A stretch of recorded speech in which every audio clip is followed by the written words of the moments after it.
Good morning student. आशा करते हैं आप सब बहुत अच्छे होंगे। मेरा नाम है दीपक। मैं आपके अपने चैनल दीपक चैनल में आप सभी का स्वागत करती हूँ।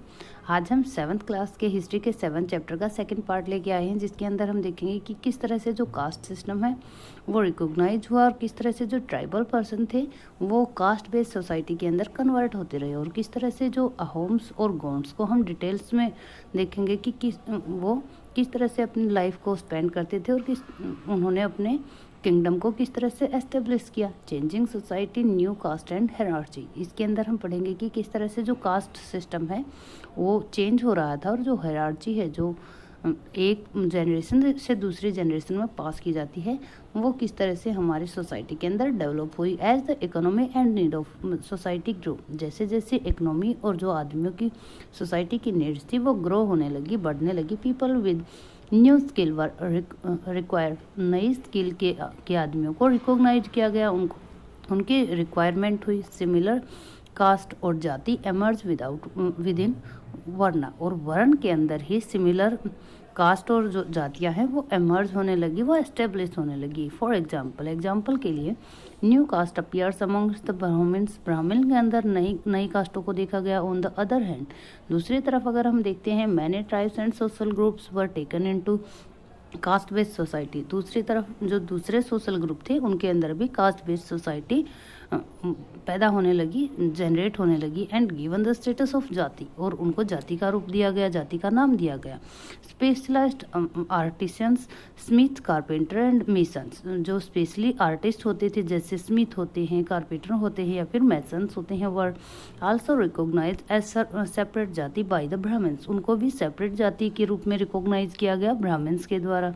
जाति rather than varna become the basis of the organised society. और अब जब पहले जिस चीज़ वर्ना की जितनी वैल्यू होती थी अब वो किस में कन्वर्ट हो गई, जाति में हो गई। जाति बेस्ड सोसाइटी हमारी होने लगी, जैसे पहले वर्ना बेस्ड सोसाइटी होती थी।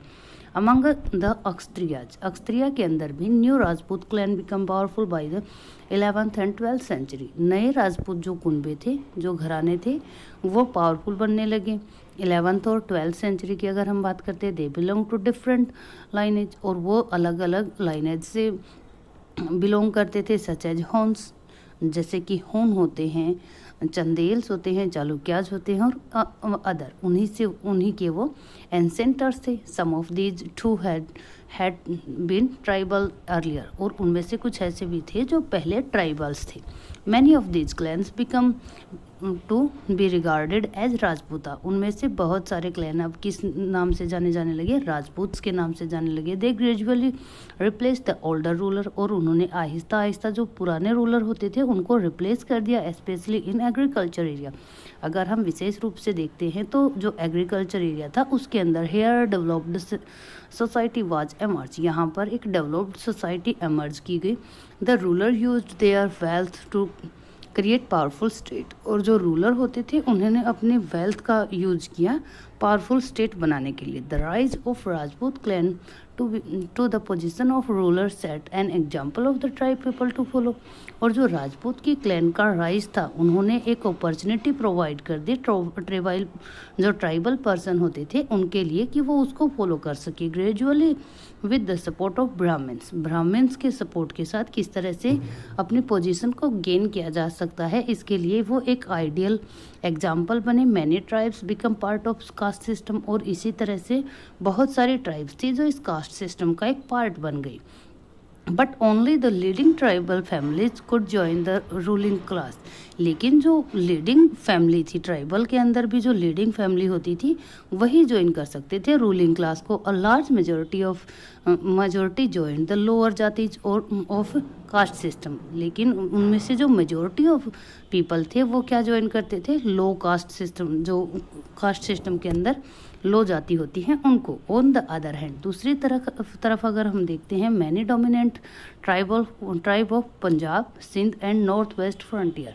अगर हम पंजाब, सिंध और नॉर्थ वेस्ट फ्रंटियर की बात करते हैं, has developed Islamic quite early, उन्होंने अडॉप्ट कर लिया था इस्लामीज को बहुत पहले से। They continue to reject the caste system, और वो जो कंटिन्यूसली कास्ट सिस्टम को रिजेक्ट करते रहे। द अनइक्वल सोशल ऑर्डर, जो अनइक्वल सोशल ऑर्डर है उसको वो रिजेक्ट करते रहे।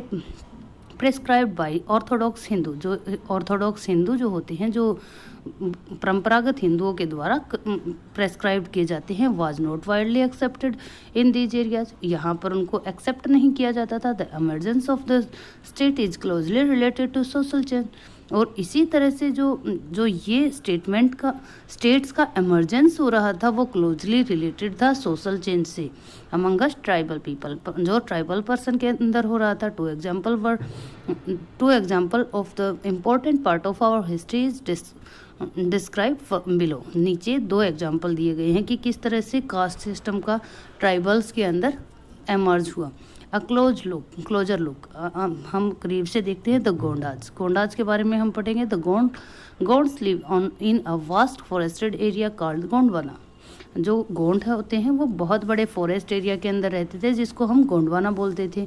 और कंट्री इनहेबिटेड बाय गोंड्स, जिसको हम एक ऐसी कंट्री जहाँ पर गोंड्स रहते हैं उसके नाम से जानते हैं। दे प्रैक्टिसाइज्ड शिफ्टिंग कल्टीवेशन, वो शिफ्टिंग कल्टीवेशन करते थे। The large Gond tribes was further divided into many smaller clan. और जो बड़े बड़े गोंड ट्राइब होती थी वो उनको आगे किसमें छोटे छोटे कुंबों में बांटा जाता था, क्लेन्स के अंदर बांटा जाता था। Each clan had its own raja and Roy. हर एक क्लेन का अपना एक राजा या रॉय होता था। About the time that the power of Delhi सल्तनत वाज डिक्लाइन, ये उस टाइम की बात हो रही है जब दिल्ली सल्तनत डिक्लाइन हो रही था। Few larger Gond kingdom were beginning to dominate the smaller Gond chief. और जो बहुत सारे गोंड किंगडम के डोमिनेंट थे वो क्या करने लगे, गोंड चीफ को, जो छोटे गोंड चीफ थे उनको डोमिन करने लगे, उनके ऊपर प्रभुत्व जमाने लगे। द अकबरनामा के अंदर अगर हम देखते हैं हिस्ट्री ऑफ अकबर्स रीजन, जो अकबर के रीजन की हिस्ट्री को हमें बताता है। Mention the Gond kingdom of Garhkatanga, वो गढ़कटंगा जो एक जगह है उसकी हिस्ट्री भी इसके अंदर इंक्लूड होती है। दैट हैड 70,000 विलेजेज, जिसके अंदर 70,000 के करीब विलेज थे। The administration state of this kingdom was become centralise, इसका जो एडमिनिस्ट्रेशन सिस्टम था किंगडम का वो सेंट्रलाइज हो गया था। The kingdom was divided into,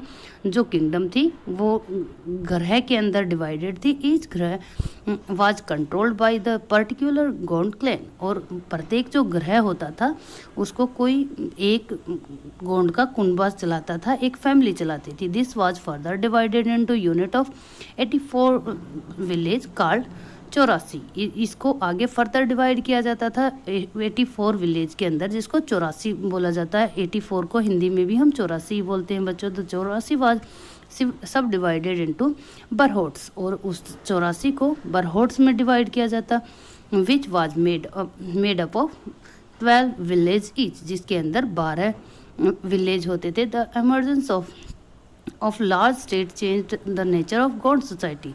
इस तरह से जो ये नए नए लार्ज स्टेट बन रहे थे उन्होंने गोंड की सोसाइटी के नेचर को चेंज करके रख दिया। They are basically equal society gradually got divided into unequal social cast.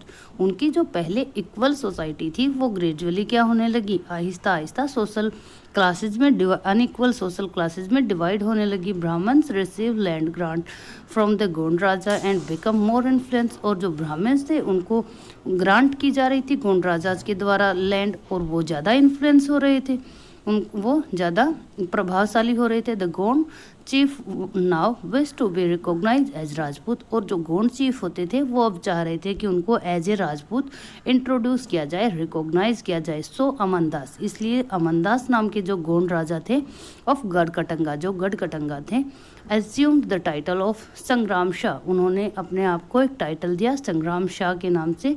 His son Dalpat, उनका जो लड़का था दलपत, मैरिड प्रिंसेस दुर्गावती, उन्होंने दुर्गावती से शादी कर दी। द डॉटर ऑफ सालभान, जो सालभान की लड़की थी। द चैंडल राजपूत राजा ऑफ महोबा, जो महोबा के रिसेंट राजा थे। The Dalpat however died early, Dalpat की मौत हालांकि बहुत जल्दी हो गई थी। Rani Durgavati was very capable, और जो रानी दुर्गावती थी वो बहुत योग्य थी। And starting ruling on the behalf of her 5 year old son, और वो अपने लड़का जो 5 ईयर ओल्ड सन था उसके बिहाफ में राज्य करने लगी, रूलिंग करने लगी।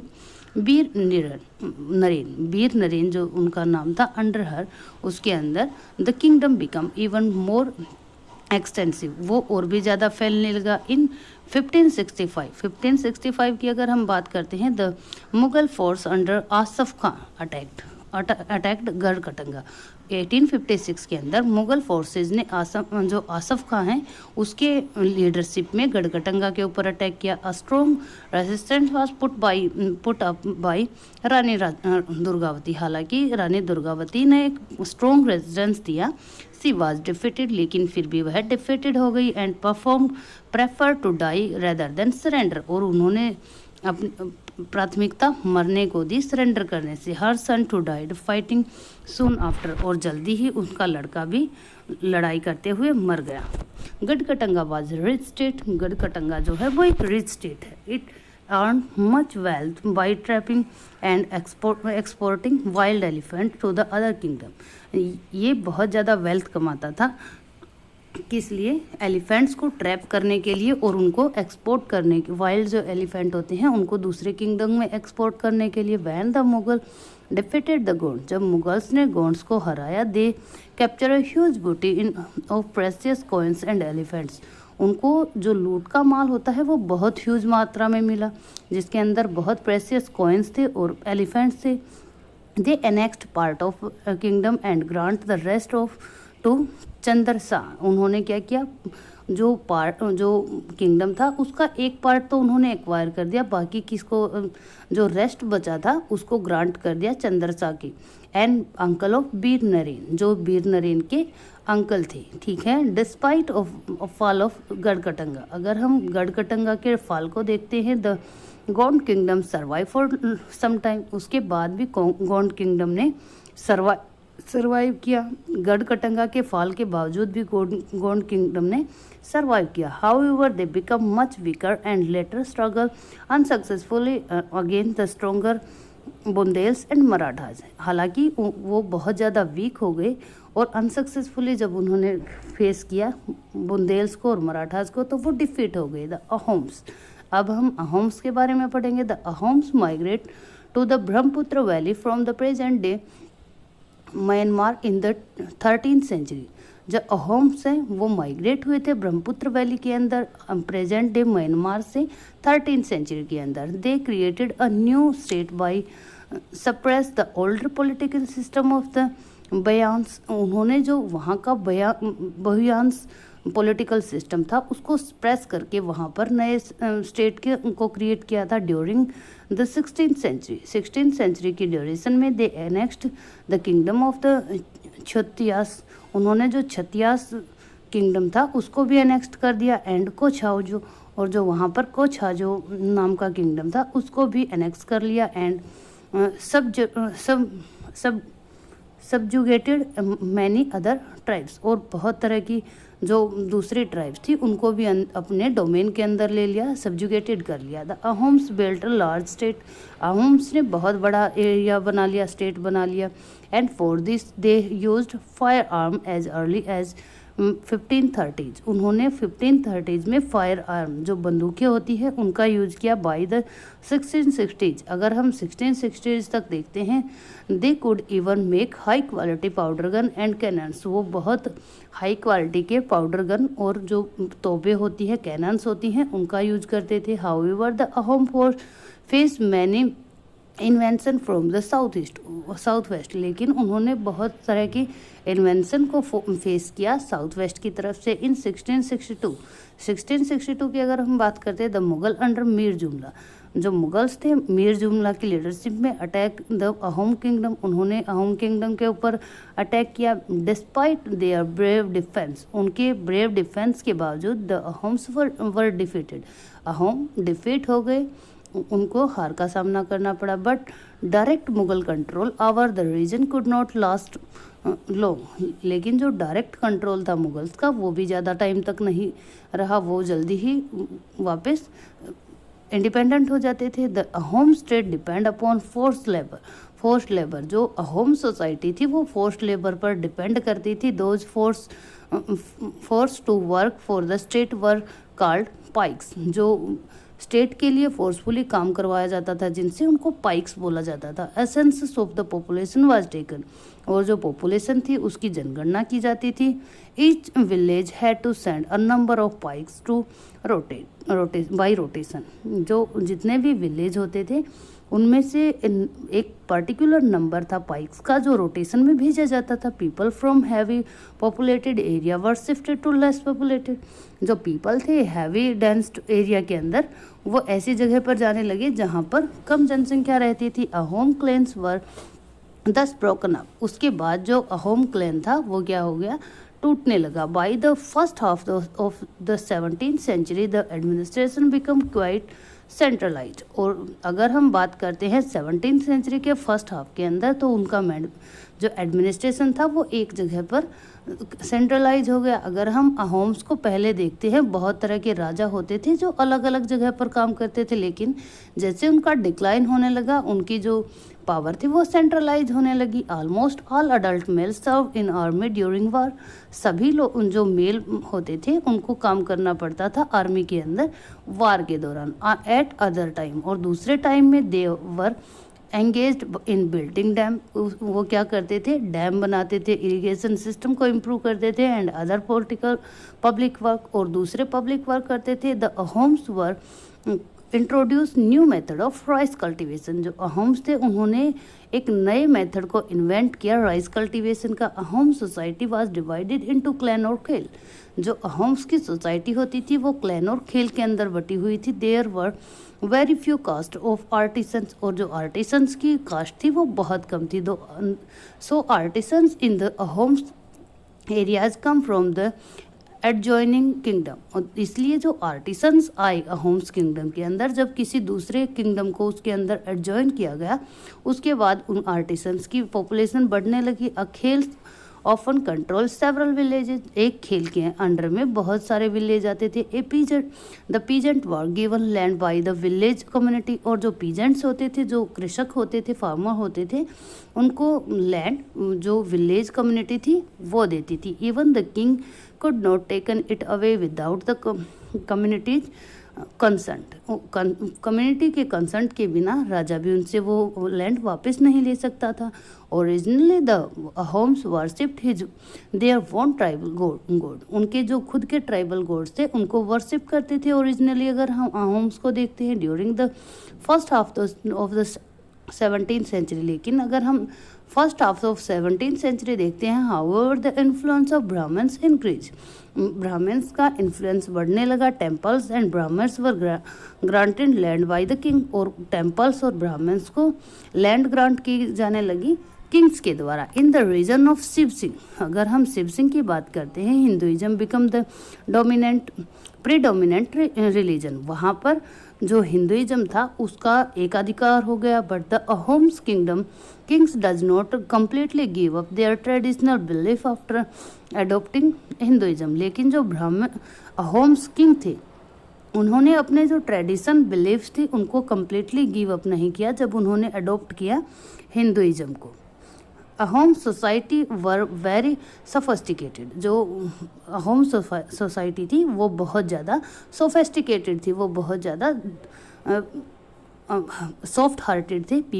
Poets and scholars were given land grant.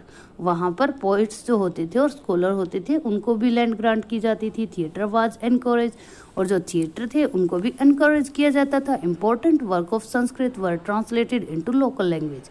जो इम्पोर्टेंट वर्क थे संस्कृत के उनको लोकल लैंग्वेज के अंदर ट्रांसलेट किया गया। Historians work known as Buranjis. जो बुरानजीस होता था local historical work, were also written first in Ahom language and then in Asamiya. उसको पहले अहोम लैंग्वेज के अंदर ट्रांसलेट किया गया और उसके बाद असमिया लैंग्वेज के अंदर ट्रांसलेट किया गया। अब हम कंक्लूजन देखते हैं।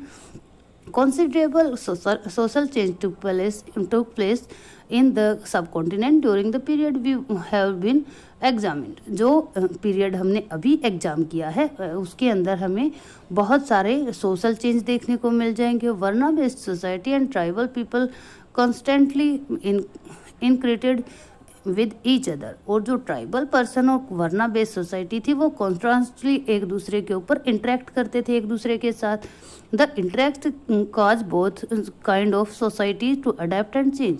और जो ये इंटरेक्शन हो रहा था इसने दोनों तरफ की सोसाइटी को अडॉप्ट कर लिया और चेंज कर लिया। सोसाइटी के अंदर there were many different tribe and they took up diverse livelihood. यहाँ पर बहुत तरह की ट्राइब्स थी और वो अलग अलग तरीके से अपनी ज़िंदगी जी रही थी। आवर पीरियड ऑफ टाइम, कुछ समय के बाद, many of them merge with caste based society. उनमें से बहुत सारे लोग, उनमें से बहुत सारे ट्राइबल ग्रुप वर्ना जो कास्ट बेस्ड सोसाइटी होती है उसके अंदर मर्ज हो गई। Other however rejected both the caste system and Orthodox Hinduism. बाकी जो ट्राइबल्स थी उन्होंने रिजेक्ट कर दिया कास्ट सिस्टम को और जो ऑर्थोडॉक्स हिंदुइज्म होता है उसको। सम ट्राइब एस्टेब्लिश, कुछ जो ट्राइब्स थी उन्होंने क्या किया, एक्सट्रीमली स्टेट्स, उन्होंने बहुत बड़े बड़े स्टेट्स को गेन कर लिया with well organised system of administration. और उसके अंदर बहुत अच्छा एडमिनिस्ट्रेशन का सिस्टम उन्होंने बनाया। दे दस बिकम पॉलिटिकल पावरफुल, और वो क्या हो गए, पॉलिटिकल पावरफुल हो गए। This brought them into conflict with larger and more complex kingdom and empire. और ये इनका जो ये उभार था, इनकी जो ये राइज थी, इसी ने कॉन्फ्लिक्ट को जन्म दे दिया जो बड़े किंगडम्स और जो बड़े एम्पायर होते थे उनके साथ। ठीक है, अब हम एल्सवेयर पढ़ते हैं कि जब ये सब इंडिया के अंदर हो रहा था तो बाकी दुनिया के अंदर क्या हो रहा था। अब हम मंगोल्स के बारे में पढ़ेंगे। Find Mongolia in your Atlas. Atlas के अंदर मंगोलिया को आइडेंटिफाई करो। चाइना के नॉर्थ में आपको मंगोलिया मिल जाएगा। The best known postural and Hunter gatherer tribe in the history were the Mongols. बहुत अच्छे ही पोस्टरल और जो हंटर गैदरर ट्राइब है उनमें से आपको मंगोल्स मिलेंगे। दे इनहेबिटेड द ग्रासलैंड स्टेप्स। वो कहाँ पर रहते थे, स्टेप्स के अंदर रहते थे, जो ग्रासलैंड एशिया का, सेंट्रल एशिया का ग्रासलैंड है। And forested area further north, और नॉर्थ जो फॉरेस्टेड एरिया है नॉर्थ के अंदर बाई 1206 के अंदर अगर हम देखते हैं गेंगिस खान, जिसको हम चंगेज खान भी बोलते हैं, has united the Mongols and Turkish tribe into a powerful military force। उन्होंने मंगोल्स और जो टर्किश ट्राइब होते हैं उनको पावरफुल मिलिट्री फोर्स के अंदर क्या कर लिया, यूनाइट कर लिया। At the time of his death, उसके डेथ के टाइम में he was the ruler of extensive territory. वो बहुत बड़ी टेरिटरी के रूलर थे। हिज सक्सेसर, उनके आने वाले जो पुश्ते थी, क्रिएटेड ए वास्ट एम्पायर। उन्होंने भी एक बहुत बड़े एम्पायर को क्रिएट किया at different point of time, अलग अलग टाइम पर। It including part of Russia, eastern Europe and even also China and much of the west Asia. उन्होंने अलग अलग टाइम पर अलग अलग जगह को इंक्लूड किया, जैसे रसिया को, ईस्टर्न यूरोप को, चाइना को और जो वेस्ट एशिया है उसको। The Mongols were well organised military. Mongols की बहुत अच्छी ऑर्गेनाइज्ड मिलिट्री होती थी एंड एडमिनिस्ट्रेटिव सिस्टम, और उनका बहुत अच्छा एडमिनिस्ट्रेटिव सिस्टम होता था।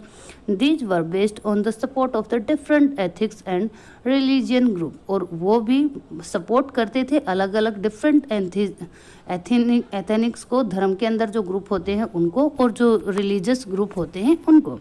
ओके बच्चों, आशा करती हूँ आपको वीडियो बहुत अच्छा लगा होगा। अगर वीडियो पसंद आया तो लाइक करना बिल्कुल मत भूलिए, चैनल को सब्सक्राइब भी जरूर करना। ओके बच्चों, bye bye, have a nice day.